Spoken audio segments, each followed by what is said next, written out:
teman-teman. Kita hari ini sedang bersama pembicara yang hebat sekali, yaitu Ibu Siti Hopipa, MSI, sebagai Komisioner Bawaslu Provinsi DKI Jakarta.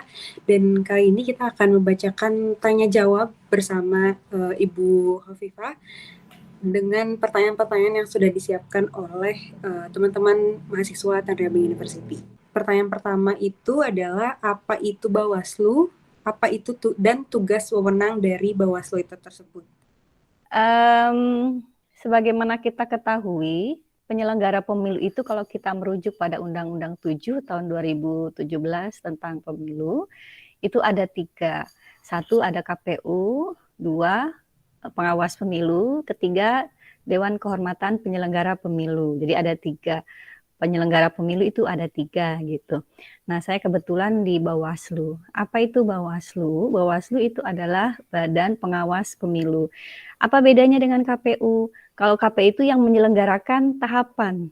Jadi yang melaksanakan seluruh tahapan pemilu dan pemilihan kepala daerah serentak itu KPU. Kalau kami, pengawas pemilu yang mengawasi bagaimana mereka melaksanakan tahapan tersebut. Apakah sudah sesuai dengan prosedur dan peraturan perundang-undangan atau tidak gitu. Nah, yang kami awasi itu selain KPU, kita juga mengawasi peserta pemilunya. Siapa peserta pemilunya?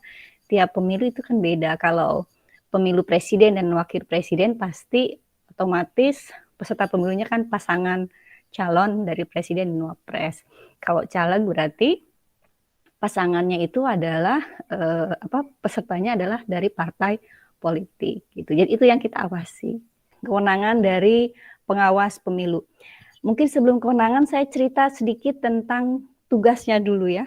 Kami sebagai pengawas pemilu itu secara garis besar itu ada 3 tugas besar yang biasanya untuk mempermudah itu kita suka menyingkatnya dengan CAT.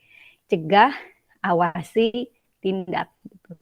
Jadi undang-undang mengamanatkan kita itu yang pertama adalah melakukan pencegahan dan penindakan terhadap pelanggaran pemilu dan sengketa proses pemilu. Terus yang kedua, mengawasi seluruh proses tahapan penyelenggaraan pemilu.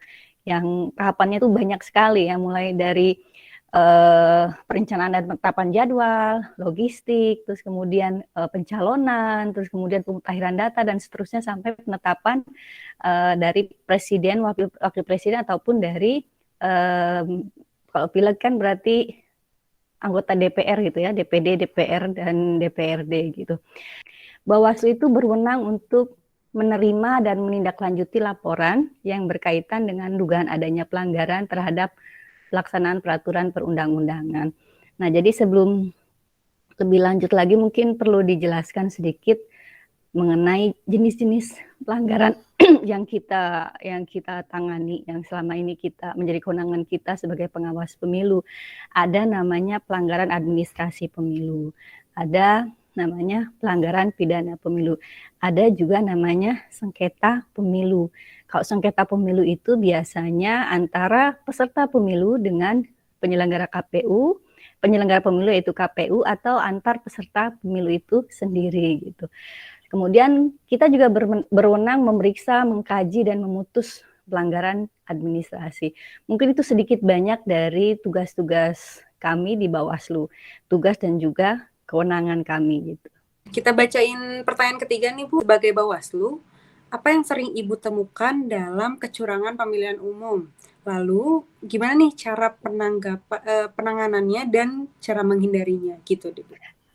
Di seluruh tahapan, jadi kita harus tahu dulu masing-masing tahapan itu punya namanya potensi pelanggaran. Ada beberapa potensi pelanggaran yang sering muncul di setiap tahapan. Sebagai contoh nih, kalau tahap-tahap awal itu kan biasanya pencalonan terlebih dahulu.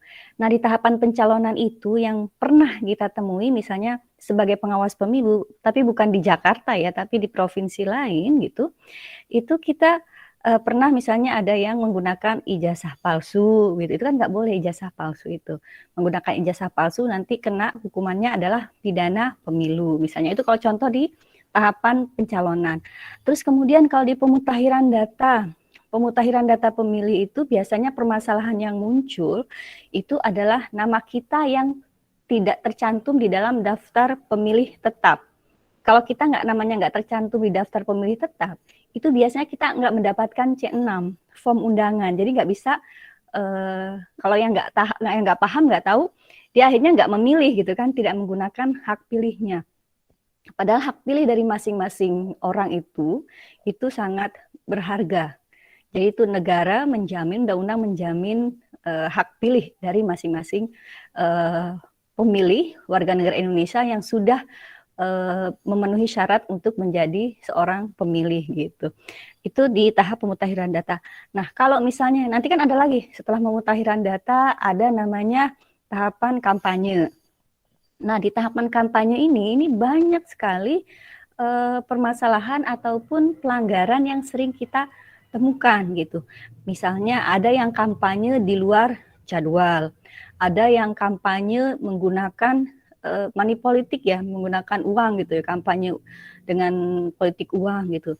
Terus kemudian ada juga yang kampanye dengan hoax, menyebarkan hoax gitu ya.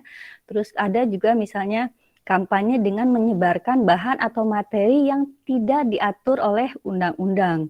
Jadi kalau kampanye itu sudah diatur, harusnya begini, harusnya ini, kan begitu. Nah, itu ada beberapa yang melakukan kampanye dengan menyebarkan bahan atau materi yang nggak sesuai dengan yang diatur oleh peraturan gitu. Itu di tahapan kampanye. Nah, selanjutnya ke tahapan pemilihan, pemilihan ya, tahapan pemungutan suara. Di tahapan pemungutan suara tuh yang sering kita temui itu ada misalnya Jane ya menggunakan kartu undangan milik Anissa gitu, menggunakan kartu undangan orang lain untuk mencoblos, itu nggak boleh. Ada yang melakukan hal tersebut karena ketidaktahuan, ada yang menggunakan melakukan hal tersebut karena memang disengaja gitu. Nah, mereka harusnya tahu itu tidak boleh, itu termasuk ke dalam pidana pemilu. Kok pidana kan kurungan ya nanti ya gitu. Terus yang sering juga kita temui misalnya gini, kalau yang dugaan pelanggarannya itu selain menggunakan nama orang lain, itu yang kedua itu adalah menggunakan atau mencoblosnya sampai 2 kali gitu. Jadi dia coblos lagi. Itu bisa nah ini yang pernah kita temui, itu juga mencoblos 2 kali juga tidak boleh, gitu. Terus, setelah pemungutan suara, kita ke penghitungan suara. Nah, pada saat proses penghitungan suara, yang harus kita amati dengan cermat adalah pelaksana dari petugas KPPS ya, petugas dari jajaran KPU yang ada di tempat TPS pada saat penghitungan suara itu. Kita harus benar-benar memastikan bahwa apa yang disampaikan itu memang sudah sesuai, kan suka dibuka, kertasnya kan dibuka. Misalnya Anissa gitu. Jangan sampai yang disebut Anissa yang dikasih angka itu orang lain gitu. Nah, itu juga perlu kita cermati. Karena kita kan sudah lelah nih pengawas pemilu dan yang lain-lainnya, jadi seringkali mungkin agak bisa terkecoh juga gitu. Nah ini nanti kalau perwira ya, nanti kalau perwira tuh nggak boleh begitu, itu nanti harus tetap jujur gitu. Terus pada saat proses rekapitulasi suara, misalnya calon A, B, C, D gitu. Ada misalnya dalam satu partai ada nomor 1 si A, si B, si C gitu. Itu bukan sering ya. Yang pernah kita temui juga itu pergeseran suara. Misalnya Anissa dapatnya di rekapitulasi di tingkat kecamatan, Anissa itu dapat 10.000. Jana dapatnya 5.000 gitu. Tiba-tiba pada saat rekapitulasi di tingkat kabupaten, suara Anissa yang 10.000 jadi 7.000, Jana jadi 8.000. Jadi suara Anissa yang 3.000 itu ada yang memindahkan ke suaranya Jana gitu. Itu yang sering kita temukan juga. Pernah kita temukan juga gitu. Nah, ini yang perlu kita awasi. Kita kemudian ketika kita menemukan dugaan-dugaan pelanggaran tersebut, itu kita langsung langsung eksekusi gitu. Langsung eksekusi itu artinya gini, ada prosedur yang harus kita lakukan untuk bisa melakukan penindakan tersebut. Ada 2 hal dari pengawas pemilu yang dikenal. Pertama ada yang namanya laporan, yang kedua ada yang namanya temuan. Nah, kalau temuan itu hasil pengawasan kita langsung gitu. Kita langsung di lapangan gitu, langsung di TPS gitu, atau langsung di tempat kampanye gitu. Kita datang, terus kita lihat mengawasi sepanjang hari gitu. Terus kita melihat menemukan ada dugaan pelanggaran, maka itu disebut dengan temuan.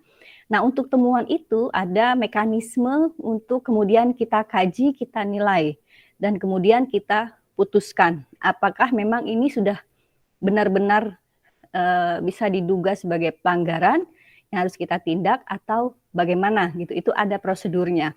Nah, ada satu lagi namanya laporan.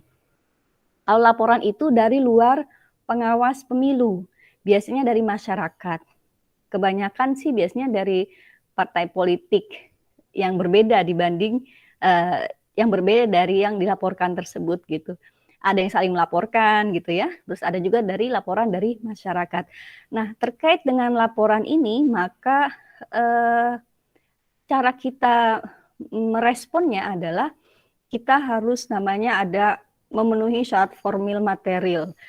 Jadi kita harus tahu di dalam laporan itu dia harus menjelaskan siapa gitu yang diduga melakukan dugaan pelanggaran tersebut, siapa orangnya, tempatnya di mana, terus kemudian ada alat buktinya atau tidak gitu. Terus dia sebagai pelapor harus menyertakan KTP, alamatnya di mana gitu. Nah, setelah itu baru kemudian bisa diregis, setelah diregis baru kemudian dikaji apakah itu sudah memenuhi unsur atau tidak. Kalau memenuhi unsur berarti kita akan ke tahap selanjutnya. Kalau ternyata dugaannya dugaan administrasi, pelanggaran administrasi, itu dihandle oleh kita.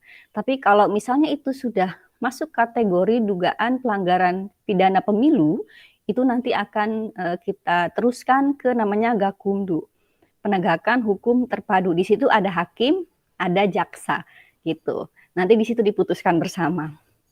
Itu ya mungkin untuk contoh kasus-kasus yang pernah kami temui di lapangan. Kampanye itu kan ada berbagai jenis ya. Ada yang namanya penyebaran bahan kampanye. Kalau penyebaran bahan kampanye itu tidak ini ya, tidak dibatasi. Maksudnya tanggalnya tidak si A tanggal segini, si B tanggal segini itu enggak. Yang penting sudah memasuki tahapan kampanye berarti semuanya boleh menyebarkan bahan kampanye. Yang dibatasi itu biasanya yang ada jadwalnya itu biasanya rapat umum, kampanye rapat umum. Kampanye yang suka mendatangkan artis gitu kan di lapangan yang besar-besaran, nah itu namanya kampanye rapat umum. Nah itu diatur ada jadwalnya. Si partai ini tempatnya di sini, tanggal segini, jam segini, dari jam segini sampai jam segini gitu. Nanti partai lain seperti apa. Soalnya kalau nggak diatur kan nanti bentrok. Untuk pertanyaan keempat nih Bu, Ya, karakteristik untuk menjadi seorang Bawaslu atau KPU itu seperti apa sih Bu? oke. Karakteristik yang paling utama yang kita itu wajib untuk untuk kita sebagai pengawas pemilu maupun penyelenggara pemilu, yang paling penting itu adalah masalah integritas.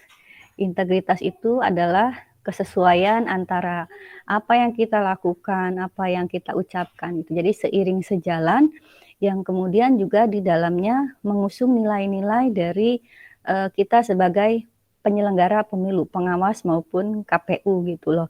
Bagaimana kita bisa menahan diri dari setiap godaan gitu kan. Terus bagaimana kita bisa melakukan tugas secara profesional gitu kan. Kita kalau di pengawas pemilu itu ada namanya SIMP ya, kita yang menjadi 4 nilai yang kita pegang atau kita pedomani. Yang pertama itu soliditas. Yang soliditas itu jadi kita sebagai pengawas pemilu memang satu sama lain harus solid gitu. Kan di tingkat provinsi aja ada pimpinannya ada 7, kabupaten kota ada 5, belum nanti kalau ada ini di kecamatan dan sebagainya. Itu benar-benar harus solid supaya nanti karena masing-masing level kan punya ini ya, punya tugas yang berbeda gitu. Jadi kalau misalnya ada satu level yang tidak melakukan, nggak solid, berarti pengawasannya ada yang bolong nanti kan begitu. Jadi kenapa kita perlu solid dari seluruh jajaran, mulai dari PTPS sampai dengan Bawaslu di tingkat Republik Indonesia gitu. Terus yang kedua integritas tadi yang saya sampaikan, integritas kita benar-benar harus kuat, nilai-nilai kita harus benar-benar kuat gitu, memahami apa yang boleh dilakukan, apa yang tidak boleh dilakukan. Terus yang ketiga itu mentalitas. Mentalitas itu salah satunya termasuk misalnya untuk bekerja, kita itu pengawas pemilu kan kadang tidak bisa dibatasi oleh waktu. Mental kita harus sekuat itu juga. Terus misalnya pada saat kita di lapangan ketemu orang gitu, terus orangnya kita tegur, kita pasti diomel-omel kan. Misalnya kita ada yang negur, Pak nggak atau Bu nggak boleh begitu, ini kampanyenya nggak boleh seperti ini, nggak boleh menjelek-jelekkan orang gitu kan. Kalau Ibu menjelek-jelekkan orang atau Bapak menjelek-jelekkan orang ya terpaksa kampanye ini harus di stop gitu.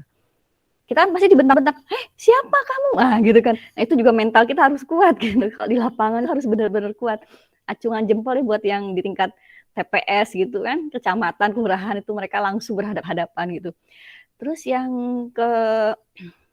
dan mentalitas itu termasuk menyiapkan diri untuk bekerja 24 jam dalam seminggu gitu ya. Terus yang keempat itu adalah profesionalitas. Profesionalitas itu penting untuk penyelenggara pemilu ya semuanya, baik dari KPU maupun dari Bawaslu. Apa itu profesionalitas? Profesionalitas itu artinya pada saat kita melakukan tugas dan kewenangan serta kewajiban kita, itu kita tidak boleh lepas dari regulasi, dari peraturan perundang-undangan. Pada saat kita membuat sebuah putusan atau memutus sebuah perkara, itu kita nggak boleh lepas dari pedoman regulasi atau peraturan perundang-undangan. Kita nggak boleh misalnya peraturan yang tertinggi itu kalah oleh peraturan turunannya. Tertingginya kan berarti undang-undang. Terus kemudian ada namanya Perbawaslu atau PKPU gitu. Atau kita membuat putusan itu dengan tidak berdasar pada Undang-Undang 7 ataupun undang-undang tentang kepemiluan lainnya gitu, termasuk peraturan Bawaslu, tapi kita pakai undang-undang yang berbeda yang nggak relate dengan tugas tupoksi kita sebagai pengawas pemilu. Itu tidak, kita bisa dianggap sebagai orang yang tidak profesional. Kalau kita nggak profesional, kita itu ada sanksinya, yaitu sanksi etik. Itu kita ada Dewan Kehormatan Penyelenggara Pemilu itu yang kemudian memberikan sanksi etik kepada kita gitu. Kalau kita melanggar profesionalisme ya etika gitu ya harus berhadapan dengan beliau-beliau yang ada di DKPP itu gitu. Ya Bu, untuk pertanyaan kelima, ini pemilu 2004 itu kan pemilu pertama yang mana peserta dapat memilih langsung presiden dan wakil presiden pilihan mereka sendiri. Nah, pemenang Pilpres 2004 itu kan Bapak Susilo Bambang Yudhoyono. Nah, kenapa pada akhirnya pemilu Indonesia menggunakan sistem demokrasi yang dipilih langsung oleh rakyat gitu Bu? Sebelumnya kan dipilih oleh MPR. Itu gimana Bu? Kalau kita ketahui kan sebenarnya pemilu itu kan dimulai sejak tahun 1955 ya, itu bulan September dan juga Desember. Itu kita, maksudnya ada dua itu, satu untuk memilih DPR, satu untuk memilih konstituante. Terus ada lagi tahun 71, terus ada lagi tahun 77, 82, 82, 87, 92 gitu. Habis 92 terus kemudian ada tahun 97. Nah ini 97 ini karena adanya reformasi gitu ya. Jadi tahun 97 itu kita ada namanya reformasi yang kemudian mengubah berdampak sangat banyak, sangat luar biasa terhadap tatanan kenegaraan termasuk pemerintah pada periode-periode selanjutnya gitu. Kenapa kemudian dilakukan apa tadi pertanyaannya? Kenapa kemudian kita dilakukan secara langsung gitu ya, tanpa dipilih oleh MPR dan DPR. Jadi demokrasi itu adalah kalau dalam bahasa kita, bahasa sederhananya dari rakyat oleh rakyat untuk rakyat. Jadi bagaimana kita sebagai warga negara Indonesia yang sudah mempunyai hak pilih itu benar-benar dijamin 100% bahwa one man one vote, satu orang itu satu suara. Jadi kita harus ke prinsip pemilu dulu ya. asas dan prinsip pemilu. Asas pemilu itu kan jurdil, langsung, umum, bebas, rahasia, jujur, dan adil. Nah, makna dari langsung itu adalah undang-undang loh, Undang-Undang 45 itu di Undang-Undang 45 ajas pemilu itu. Langsung itu artinya suara kita itu tidak diwakilkan oleh orang lain, tapi suara kita itu langsung kita gunakan sendiri untuk memilih orang yang menurut kita, menurut hati nurani kita akan mampu memimpin negara, bangsa, dan negara kita ini gitu. Lanjut ke pertanyaan ke-6 nih Bu, sistem kerajaan, tentang sistem kerajaan dan demokrasi. Nah, dalam sistem kerajaan itu seorang raja katanya akan mewariskan tahtanya kepada anaknya yang sudah dididik dari dini untuk menjadi pewarisnya. Nah, dalam demokrasi siapapun bisa untuk menjadi pemimpin atau presiden. Nah, bagaimana pendapat Ibu nih terkait kedua sistem tersebut gitu Bu? Apa kelebihan dan kelemahan sistem tersebut? Mungkin agak diklirkan dulu ya, beda sistem dengan beda bentuk negara. Kalau kayak monarki, oligarki, terus kemudian demokrasi, terus kemudian tirani dan lain-lain, aristokrasi, itu namanya adalah bentuk negara gitu ya.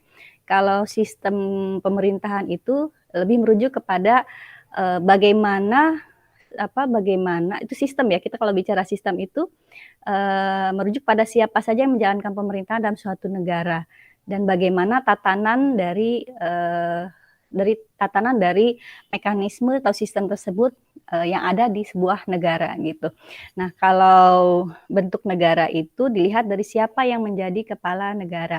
Kalau monarki itu bentuk pemerintahan yang sifatnya monarki, pasti yang memimpin sebuah negaranya itu adalah raja ya, raja, ratu, ataupun kaisar gitu kan. Nah, kalau demokrasi itu lebih kepada yang memimpinnya adalah seorang presiden gitu. Nah, kalau kita bicara kelebihan dan kekurangan dari masing-masing, kita bicara yang demokrasi terlebih dahulu ya. Kita kalau bicara demokrasi, kita kalau bicara demokrasi itu kan berarti tadi itu dari rakyat, oleh rakyat, untuk rakyat. Jadi keterlibatan rakyat di situ itu sangat besar. Setiap orang punya hak yang sama gitu. Setiap orang punya suara untuk bisa menentukan si A layak atau tidak, si B layak atau tidak, kan seperti itu. Ini kelebihan kalau demokrasi itu salah satunya adalah melindungi kepentingan rakyat. Jadi rakyat itu bisa ikut berpartisipasi untuk bisa memilih siapa yang berhak atau layak menjadi pemimpin bagi bangsa ini gitu. Kekuasaan di tangan rakyat kan waktu itu. Terus kemudian itu sifatnya kan akuntabel. Melindungi kepentingan rakyat itu salah satu indikatornya adalah akuntabilitas. Bagaimana proses penyelenggaraan pemilu ini kemudian sangat transparan, akuntabel gitu, efektif, kayak gitu, efisien gitu. Itu merupakan cara melindungi kepentingan rakyat. Rakyat sekarang itu pada saat pemilu berlangsung, mereka sudah tahu siapa yang akan mereka pilih. Presidennya, calonnya siapa saja, calon presiden, wakil presidennya.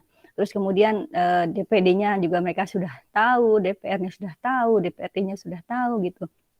Jadi mereka bisa melihat, mereka juga bisa melihat, oh si A perolehan suaranya seperti ini, si B seperti ini, si C seperti ini. Jadi sangat transparan dan akuntabel. Terus yang selanjutnya lagi kalau demokrasi itu kelebihannya itu berdasarkan prinsip kesetaraan, yaitu baik dari suku, ras, agama gitu, terus juga golongan. Mereka punya hak yang sama untuk menjadi seorang pemimpin. Beda dengan monarki ya. Kalau monarki itu kan yang berhak untuk menjadi pengganti rajanya atau ratunya ya harus keturunan dari pengganti atau keturunan dari raja atau ratu tersebut gitu. Nah, yang selanjutnya kelebihan dari demokrasi adalah pendidikan politik kepada rakyat. Rakyat jadi tahu, oh ternyata kalau suara kita sangat berharga. Kalau kita memilih si A, maka si A harus bertanggung jawab gitu terhadap pilihan ataupun bertanggung jawab pada masyarakat yang memilih dia. Karena masyarakat kan pada saat memilih seseorang itu pasti melihat dulu portofolionya ya, ataupun melihat dulu visi misi dan program yang ingin disampaikan atau yang ingin dilakukan oleh para kandidat tersebut, para kontestan tersebut gitu.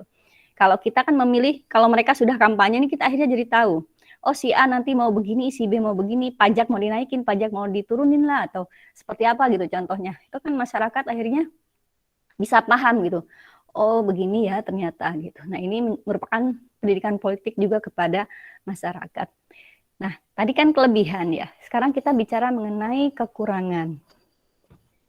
Kekurangannya itu salah satunya adalah lebih menekankan kuantitas daripada kualitas.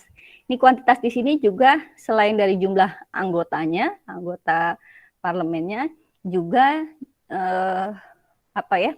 jumlah pemilih untuk satu orang anggota, calon anggota DPR, DPD atau Wapres itu, Capres atau Wapres. Itu pasti kuantitas ya, tidak kualitasnya. Kuantitas itu artinya jumlah, yang paling penting jumlahnya banyak gitu. Si A terbanyak sekian, si B sekian gitu, minimal sekian gitu jumlahnya. Bukan kualitas dari orang yang memilih tersebut atau proses dari penyelenggaraan pemilu itu sendiri gitu. Pemilu itu sendiri kan harus berkualitas. Salah satu contoh berkualitasnya adalah pada saat seluruh proses tahapan diselenggarakan secara profesional gitu. Terus yang kedua, kekurangannya adalah pemerintahan oleh orang-orang yang tidak kompeten. Jadi saya membaca sebuah tulisan yang menyatakan salah satu kelemahan demokrasi itu adalah pemerintahan oleh orang-orang yang tidak kompeten. Tidak kompeten itu artinya orang yang tidak punya kapasitas di bidang tersebut, di bidang di mana dia harusnya mempunyai kapasitas tersebut gitu. Selanjutnya lagi itu, nah ini yang menarik, yang tahun 2019 kemarin sempat heboh ya, yang golput, golongan putih, yang artinya memutuskan untuk tidak memilih siapapun gitu. Ini menjadi kekurangan kita juga, pemilih tidak tertarik pada pemilu. Ada banyak faktor yang membuat pemilih tidak tertarik pada pemilu ya. Yang pertama mungkin karena sudah jenuh, sudah menganggap proses penyelenggaraan pemilu itu sudah menurut mereka tidak baik gitu, jadi mereka akhirnya apatis gitu. Aku males gitu, males milih deh, soalnya kayaknya si A begini, si B begini gitu, yang para calon-calon tersebut gitu, para kontestan tersebut nggak ada yang sereg di hati dia misalnya gitu. Terus kemudian kedua, kenapa pemilih tidak tertarik pada pemilu? Proses pendidikan politik kepada rakyat itu tidak berjalan dengan baik. Masyarakat seharusnya tahu bahwa golput itu akan sedikit banyak merugikan kita juga. Kita harus menggunakan hak kita. Kenapa? Karena yang mengatur, yang membuat kita ini kan hidup diatur oleh undang-undang ya, Giane ya. Diatur harus begini, harus begitu, nggak boleh ini, nggak boleh itu, kan begitu ya. Betul. Terus siapa yang membuat undang-undang tersebut? Yang membuat undang-undang tersebut adalah legislator, anggota legislatif gitu yang kita pilih. Kalau kita apatis nggak mau pilih, kita kehilangan kesempatan untuk memilih orang yang punya sifat amanah gitu, yang pro rakyat gitu, karena kita terlalu apatis gitu, dan akhirnya kalah oleh mereka yang memang hanya sebatas untuk kekuasaan belaka misalnya kan kayak gitu. Ada punya kepentingan untuk mengatur regulasi misalnya kan kayak gitu. Itu mungkin itu pendidikan politik yang tidak sampai kepada rakyatnya. Kalau monarki, kelebihannya itu kepala pemerintahannya memiliki kekuasaan yang mutlak. Jadi kalau kekuasaan mutlak hanya ada di satu orang, itu satu suara semua. Orang takut untuk, mungkin ya, rakyatnya takut untuk membantah dan sebagainya kan seperti itu. Jadi nggak bakal bisa diganggu-gugat, nggak bakal berani ngebantah gitu. Kalau demokrasi kan membantah itu kan sesuatu yang wajar. Diskusi, dialog gitu kan, boleh kita berdiskusi, berdialog terhadap sesuatu. Kalau pemerintah melakukan atau parlemen dan pemerintah mengeluarkan sebuah regulasi dan regulasinya menurut kita itu nggak pro rakyat gitu, masyarakat masih punya cara untuk kemudian berkontribusi terhadap regulasi tersebut, rancangan regulasi tersebut. Ya bisa menyampaikan aspirasinya gitu kan, bisa menyampaikan masukan-masukannya gitu kepada pemerintah dan juga legislator, baik melalui dialog maupun melalui demo-demo atau apa gitu kan, kita masih ada. Kalau di yang monarki nggak ada peluang-peluang begitu. Terus yang kedua di monarki itu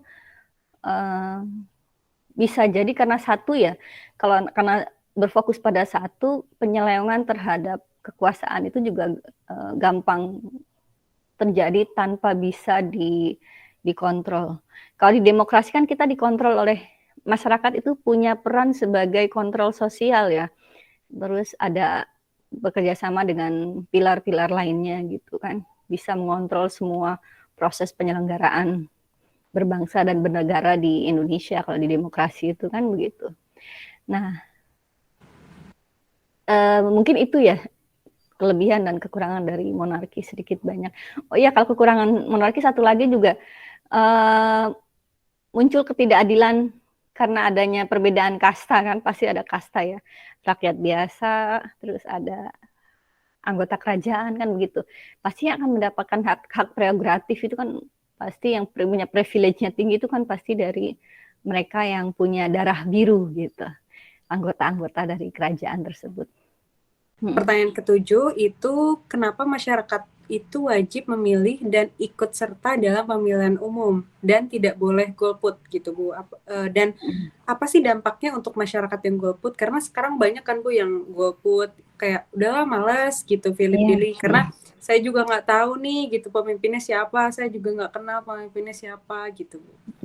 Jadi ada satu tokoh, saya lupa gitu ya siapa namanya, beliau menyatakan begini, buta yang paling parah atau jelek itu adalah buta politik. Mereka tidak tahu bahwa yang mengatur hajat hidup diri mereka itu adalah regulasi yang dibuat oleh legislator gitu kan. Jadi memang kita harus benar-benar terlibat, kita harus benar-benar memastikan orang yang nanti duduk di kursi DPR itu harus orang-orang yang pro terhadap rakyat gitu, yang nggak semena-mena misalnya menaikkan harga ini, harga itu dan sebagainya gitu. Itu kalau semua orang berpikir sama, paling cuma saya saja nih yang golput, ternyata lebih dari 100.000 orang pilih golput dan lebih mungkin berjuta-juta yang lain juga pilih golput. Akhirnya yang menang itu bisa jadi yang punya pengikut ataupun anak buah atau pemilih yang banyak itu justru mereka-mereka yang sebenarnya mungkin sebenarnya udah diketahui mereka tidak pro terhadap rakyat. Makanya di sini pendidikan politik penting. Pendidikan politik itu misalnya gini, kita kan sebagai, insya Allah kita termasuk yang well educated lah ya, yang paham mengenai apa yang harus kita lakukan gitu. Kita apalagi mahasiswa sekarang harus bersikap kritis. Kita semua ya warga Indonesia itu harus bersikap kritis dengan cara membaca portofolio atau track record dari si para kontestan tersebut. Oh ternyata dia pernah dipenjara karena korupsi misalnya. Oh atau dia pernah dipenjara karena melakukan kekerasan seksual. Nah kita lihat orang yang harus kita pilih itu punya track record yang bagus, terus orang yang bertanggung jawab, benar-benar mau bekerja untuk masyarakat gitu, nggak cuma hanya sekedar udah dapat jabatan terus nggak mau kerja gitu, nggak ngapa-ngapain gitu. Itu juga jangan, nanti nggak jalan nanti senatnya kalau kayak gitu. Oke Bu, kita langsung ke pertanyaan nomor 8 nih. Pembelajaran yang bisa didapatkan untuk mahasiswa dari pemilu demokrasi itu sendiri berarti yang tadi Ibu katakan ya Bu ya? Ada prinsip dan asas pemilu yang bisa kita terapkan. Misalnya masalah luber, langsung, umum, bebas, rahasia, jujur, adil. Jujur itu artinya ya, jujur itu kan mencakup banyak aspek. Jujur itu kita tidak mengintimidasi orang untuk memilih si A, si B, si C misalnya gitu. Jujur itu artinya seluruh pelaksanaan dilaksanakan dengan transparan, dengan terbuka. Pada saat surat suara dibuka atau dibaca, itu memang benar. Jangan sampai surat suara dicoblos untuk surat pemilihnya ada 500. Terus kemudian pada saat penghitungan suara itu setelah dikalkulasi kok tiba-tiba berubah jadi 600. Yang memilih kok ada 600, kan nggak masuk akal, berarti ada yang nggak jujur tuh di situ. Nah, itu juga harus kita perhatikan. Karena begini, kita tuh harus belajar untuk menjadi pribadi yang jujur itu kan kita bisa sejak dini dilakukan. Saya yakin ketika anak-anak di tingkat sekolah, di tingkat mahasiswa, di perguruan tinggi gitu, sudah melakukan hal tersebut dengan lepas dari politik-politik praktis ala-ala orang dewasa gitu, yang artinya kadang-kadang mungkin kita tahu ada yang pakai uang, ada segala macam gitu ya, money politik gitu. Itu insya Allah nanti ke depannya masih ada banyak harapan. Jadi bahwa negara ini nanti tetap akan mempunyai orang-orang yang mampu amanah terhadap setiap amanah yang disampaikan ke dia tetap bisa menjalankan itu dengan sebaik-baiknya, nggak keluar dari jalur yang sudah ditentukan gitu. Mahasiswa kan ini masa depan bangsa, agent of change. Betul.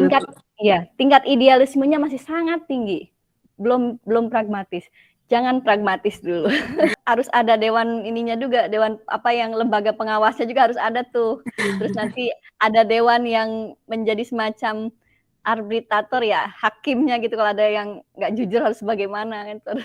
Pertanyaan nomor 9 sama 10 itu bagaimana cara kita meyakinkan masyarakat, cara dari Bawaslu atau KPU sendiri untuk meyakinkan masyarakat atas integritas penyelenggaraan pemilu dan apa tahapan-tahapan penyelenggara pemilu sampai pada dipilihnya pemimpin yang baru gitu. Jadi yang pertama itu gimana cara kita meyakinkan cara menurut Ibu Hovifah meyakinkan masyarakat nih untuk ikut pemilu untuk integritas, untuk ikut andil dalam penyelenggaraan pemilu gitu. Dan tahapan-tahapan dari mulai misalnya yang tadi Bu kampanye, terus selanjutnya apa itu bisa disebutkan Bu? Kalau kita bicara mengenai tahapan, pertama kita gini dulu ya, bagaimana meyakinkan masyarakat terkait dengan integritas penyelenggaraan pemilu. Jadi selama ini kita melalui banyak proses, itu kan kita harus melalui banyak proses ya. Pertama kita harus melakukan semacam sosialisasi kepada masyarakat.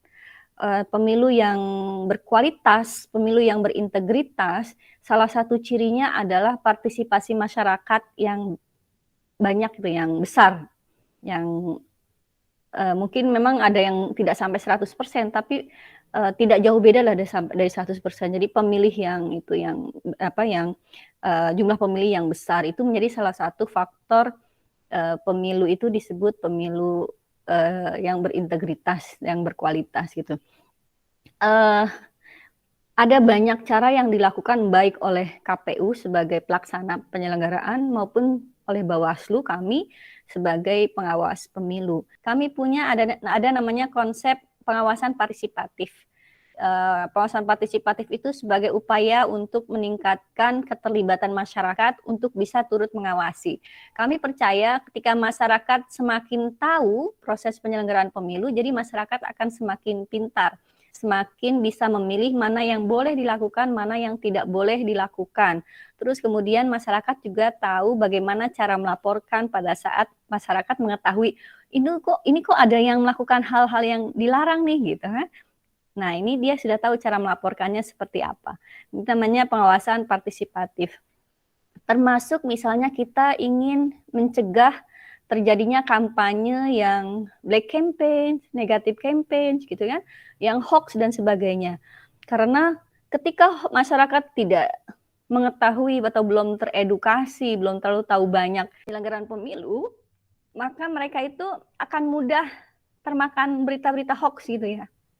Jadi mereka semua berita yang ada di media sosial, di grup-grup WA gitu, itu langsung mereka pikir benar gitu kan. Nah ini yang kita pencegahannya bagaimana masyarakat supaya bisa memilih mana yang benar, mana yang sifatnya hoax. Tahun 2017 itu kan Pilkada DKI, ada banyak berita hoax ya, yang kemudian terjadi pergesekan yang sangat keras di level horizontal. bukan di level vertikal, bukan dari masyarakat dengan pimpinan, bukan, tapi masyarakat dengan tetangganya, dengan saudaranya gitu. Itu juga kan terulang tahun 2019. Si A musuhan sama si B gara-gara mereka beda pilihan gitu kan. Kalau mereka sudah mengetahui bahwa itu ternyata hoax, bohong gitu. Kalau ternyata itu hoax, bohong, mereka tentu tidak akan kemudian terpengaruh oleh berita-berita yang nggak baik tersebut gitu. Nah kalau mereka nggak terpengaruh, orang mau ngomong apa aja juga mereka tidak akan terpengaruh gitu. Jadi tidak emosi, kemudian tidak melakukan hal-hal yang kontraproduktif gitu. Itu yang mau kita cegah. Itu namanya di pengawasan partisipatif tersebut gitu.